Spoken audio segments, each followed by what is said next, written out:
नमस्कार दोस्तों, स्वागत है आप सभी का बायोमंत्र के यूट्यूब चैनल पर। प्लांट ब्रीडिंग के एक नए टॉपिक के साथ में हम मुलाकात करते हैं परपरागित फसलों में चयन की विधि की। हमने पिछली वीडियो में परपरागित फसलों में चयन की पहली विधि पढ़ी थी जिसका नाम है समूह चयन। आज हम पढ़ेंगे आवर्ती चयन के बारे में। ठीक है, इससे पहले हम डिस्कस कर चुके थे थोड़ा सा समूह चयन को हमने अच्छे से डिस्कस किया था, इसका रेखा चित्र और कितने वर्ष के अंदर हम परपरागित फसल में सुधार कर सकते हैं।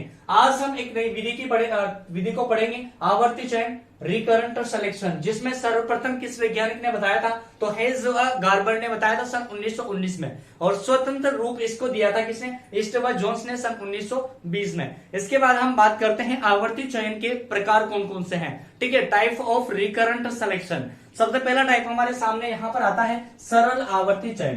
ठीक है, चार प्रकार के इसके प्रकार है, इस वीडियो में डिस्कस करेंगे। इसी तरीके से हमारे इसके अंदर 4 जो वीडियोस हैं वो बनेगी।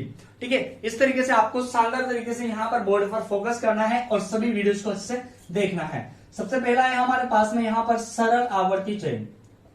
सरल आवर्ती चयन, सरल आवर्ती चयन मतलब simple recurrent selection. Simple recurrent selection. ध्यान से समझना, वीडियो को एंड तक देखना ताकि सारे के सारे पॉइंट आपको समझ में आए। ठीक है, आपके एग्जाम भी आने वाले हैं तो आपको अच्छा स्कोर यहां पर देना है। ये पहला हमारे पास में टाइप रहेगा। दूसरा टाइप हम पढ़ेंगे यहां पर, देखिए सेकंड वीडियो के अंदर हम पढ़ने वाले हैं सामान्य संयोजन क्षमता के लिए। सामान्य संयोजन क्षमता के लिए, क्षमता के लिए आवर्ती चयन। ठीक है, सामान्य संयोजन क्षमता के लिए आवर्ती चयन। फिर हम पढ़ेंगे विशिष्ट संयोजन क्षमता के लिए आवर्ती चयन। विशिष्ट संयोजन क्षमता के लिए, संयोजन क्षमता के लिए आवर्ती चयन। ठीक है, फिर हम पढ़ेंगे चौथे नंबर पे यहां पर व्युत्क्रम आवर्ती चयन। व्युत्क्रम आवर्ती चयन, आवर्ती चयन। ठीक है, इसको हम बोलते हैं यहां पर, इसको तो सिंपल रिकरेंट सिलेक्शन बोल दिया। ठीक है, इसको हम क्या बोलेंगे? सामान्य संयोजन क्षमता के लिए आवर्ती चयन को हम क्या बोलेंगे यहां पर? Recurrent selection for, recurrent selection for simple, sorry general, recurrent selection for general combining ability. Combining ability. ठीक है, इसको हम बोलेंगे विशिष्ट को recurrent selection for specific combining ability. ठीक है, यहां से सेम टू सेम ये आ जाएगा, यहां से आएगा स्पेसिफिक कंबाइनिंग एबिलिटी। ठीक है, और इसको हम कहेंगे यहां पर रेसिप्रोकल रिकरेंट सिलेक्शन। इसको हम क्या कहेंगे? Reciprocal, reciprocal recurrent selection. ठीक है, सबसे पहले पॉइंट की हम यहां पर बात करेंगे सरल आवर्ती चयन में हम परपरागित फसलों में किस तरीके से सुधार कर सकते हैं एक नई फसल के अंदर। ठीक है, या पुरानी फसल भी हो सकती है। यहां पर हम बात करते हैं सबसे पहले साल के अंदर। ठीक है, इसका रेखा चित्र हम यहां पर बनाने वाले हैं। रेखा चित्र ध्यान से समझना, ये आपके एग्जाम की दृष्टि से बहुत ही इंपॉर्टेंट है। सबसे पहले एक ईयर के अंदर, पहले साल के अंदर हम करेंगे क्या? एक फील्ड लेंगे और उस फील्ड के अंदर फसल को बोएंगे। ठीक है, जो भी हमारी पहली फसल है उसमें, जिसमें हमें यहाँ पर सुधार करना है। ठीक है, उस फसल को यहाँ पर बोलेंगे और इस फसल में से हमें वांछित लक्षणों वाले जो पादप हैं उनको सेलेक्ट करना है, उनका सिलेक्शन करना है, या हम कह सकते हैं उत्कृष्ट लक्षण प्रारूप, समान लक्षण प्रारूप वाले पादपों को सेलेक्ट करना है। ठीक है, तो वांछित लक्षणों वाले, वांछित लक्षणों वाले पादपों का या पौधों का चयन करेंगे सबसे पहले। ठीक है, दूसरे नंबर पे हम यहां पर क्या करेंगे? जो पादप हमने चयन किए हैं उनके बीच में स्वपरागण करवाएंगे। क्या करवाएंगे? स्वपरागण करवाएंगे। ठीक है, तो चयनित पौधों के बीच में क्या करवाएंगे? हम यहां पर स्वपरागण करवाएंगे, सेल्फ पोलिनेशन करवाएंगे।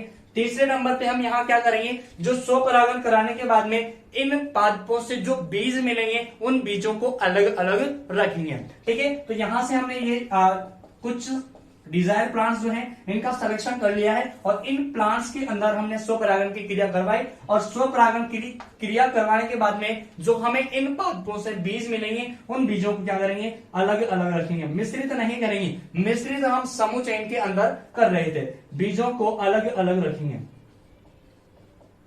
अलग अलग रखेंगे।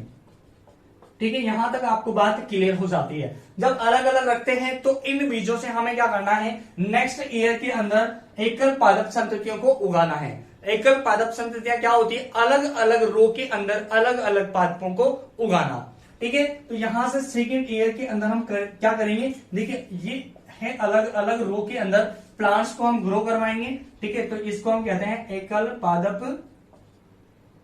एकल पादप संततियां या संततियों को उगाना। ठीक है, सबसे पहला काम तो आपको ये करना है और इसके बाद में इन एकल पादप संततियों के बीच में हमें संकरण करवाना है। क्या करवाना है, हाइब्रिडाइजेशन करवाना है। तो इनके बीच में क्या करवाना है, संकरण करवाना है। ठीक है, संकरण कराने के बाद में हमें इन बीजों को एकत्रित कर लेना है, इकट्ठा कर लेना है। ठीक है, संकरण करवाने के बाद में तीसरे नंबर पे बीजों को हम क्या कर लेंगे, इकट्ठा कर लेंगे, एकत्रित कर लेंगे। बीजों को एकत्रित कर लेंगे, बीजों को एकत्रित कर लेते हैं। ठीक है, एकत्रित करने के बाद में वापस क्या करेंगे, इन एकत्रित बीजों को दोबारा से ग्रो करवाएंगे, किसके अंदर, फील्ड के अंदर। ठीक है, ध्यान से समझना, ये फील्ड है हमारा पास में और इस फील्ड के अंदर हमने वापस से इन एकत्रित बीजों को ग्रो करवाया, इनको उगाया है यहां पर। ठीक है, अब उगाने के बाद में करेंगे क्या, देखिए वापस से फर्स्ट ईयर की जो क्रियाएं हैं उसको दोहराएंगे। ठीक है, पहले साल के अंदर वांछित लक्षणों वाले पादपों का चयन करेंगे या समान लक्षण प्रारूप वाले फिनोटाइपिकली जो प्लांट्स रहेंगे उनको हम क्या करेंगे, सिलेक्शन यहां पर इसका कर लेंगे। तो फर्स्ट ईयर को दोहराते हैं हम, फर्स्ट ईयर को क्या करते हैं, दोहराते हैं और वांछित लक्षणों वाले पादपों का चयन कर लेंगे, स्वपरागण कर लेंगे और बीजों को अलग अलग रखेंगे। ठीक है, तो ये सारी क्रिया इसके अंदर दोहरा देंगे हम। और मिश्रित जो पादप हैं उनको यहाँ पर पहले उगाई दिया हमने, जो ये पादप थे एकत्रित पादप। ठीक है, इनको हमने यहाँ पर उगा दिया है। वापस से हमें क्या करना है, एकल पादप संततियों को उगाना है।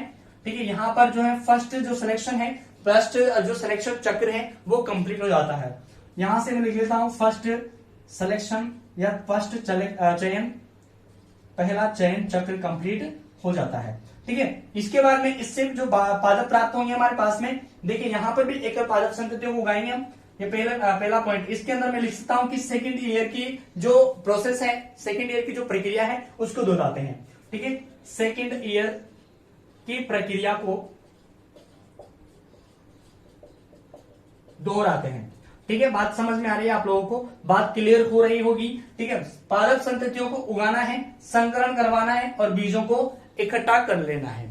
ठीक है, वापस से यही प्रोसेस आप आगे भी कर सकते हो, ये तीसरे साल की प्रोसेस है। ठीक है, तो तीसरे साल की प्रोसेस आप आगे भी कर सकते हो, लेकिन ये 4 साल तक काफी होती है। ठीक है, 5 साल तक भी कर लेते हैं, 6 साल तक भी कर लेते हैं, लेकिन 4 साल की होती है। यहाँ पर आपकी बुक के अंदर 4 साल दे रखे, इसीलिए आपको जो है यहाँ पर 4 साल तक ही करनी है। इस तरीके से आपके पास में यहाँ पर सेकंड ईयर भी कंप्लीट हो जाता है। जो सेकंड मैं कह दूं सेकंड चयन चक्र जो है वो कंप्लीट हो जाता है यहाँ से। ठीक है, सेकंड चयन चक्र जो है कंप्लीट हो जाता है। तो इस तरीके से आप जो है एक पर परागित फसल के अंदर सुधार कर सकते हैं आवर्ती चयन के, सरल आवर्ती चयन के द्वारा। ठीक है, तो यहां पर हमने ये रेखा चित्र कंप्लीट कर लिया है। उसके बाद में एक और पॉइंट जो है यहाँ पर छूट चुका है, उसको मैं क्लियर करवाता हूं आपको। देखिए पॉइंट क्या है कि इसका उद्देश्य क्या है, मेन आवर्ती चयन का मेन उद्देश्य क्या है। सबसे पहले चीज ध्यान रखना है, मैं आपको बोल के बता देता हूं।